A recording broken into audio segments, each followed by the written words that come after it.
नमस्कार। कैसे हो आप लोग? आज बहुत दिन बाद मैं आपको वीडियो डाल रही हूँ और इस बार एक पुस्तक है साकेत, मैथिली शरण ग्रुप की साकेत एक प्रबंध काव्य। इसी के बारे में कुछ समझेंगे, पढ़ेंगे। तो शुरू करती हूँ। ऐसे तो साकेत एक प्रबंध काव्य या के रूप में मैथिली शरण ग्रुप ने लिखा है और इसके उन्होंने 12 सर्ग हैं। 12 सर्ग में नवम सर्ग जो है वो उर्मिला की, जो कि लक्ष्मण की पत्नी है, उनका विरह बंधन, विरह वेदना को कवि ने प्रस्तुत किया है। लेकिन वैसे तो साकेत एक महाकाव्य है और इसमें क्या है, राम कथा।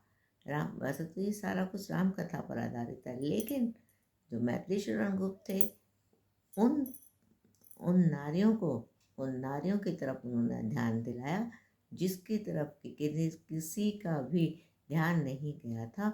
उनके विषय में उन्होंने साहित्य में लिखा। पहले जैसे कि यशोधरा में हमने पढ़ा, प्रोषित पत्रिका थी, गौतम बुद्ध की पत्नी जो उनको छोड़कर चले गए थे। और अब साकेत में लक्ष्मण की पत्नी उर्मिला के विषय में है, जो कि उर्मिला के विषय में है।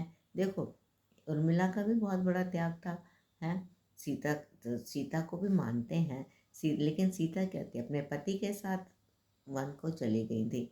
ये दूसरी बात है कि वन में जाके भी उनका अपहरण, रावण ने उनका अपहरण किया और वो भी विरह में वहाँ, राम के विरह में वहाँ रही। लेकिन उर्मिला का विरह, उर्मिला की वेदना, इसके तरफ तो किसी का ध्यान नहीं, किसी भी कवि का ध्यान नहीं गया था। उर्मिला ने भी अपने पति को, लक्ष्मण को, उनके कर्तव्य के मार्ग में बाधा न बनकर अपने भ्राता के साथ, उनके भ्राता के साथ उन्हें भेज दिया था और कहा कि अपने कर्तव्य का निर्वाह करो। तो जो ये मैथिली शरण गुप्त हैं, उन्होंने साकेत मैथिली शरण की एक महान कृति है। इसमें 12 सर्ग हैं, किंतु नवम सर्ग में कवि ने उर्मिला की विरह वेदना को बहुत सुंदर ढंग से प्रस्तुत किया है। वैसे तो साकेत की कथा क्या है, चिर परिचित है। रामायण में, रामचरितमानस में राम की कथा पर आधारित है। लेकिन राम की कथा में से उर्मिला का जो पोषित पत्रिका नारी थी, वहाँ भी उसके विषय में किसी का भी ध्यान नहीं गया। लेकिन मैथिली शरण गुप्त ने इसमें नए रूप से नवीन प्रस्तुति करके उर्मिला के मन की वेदना को प्रस्तुत किया है। तो ये बहुत अच्छा है।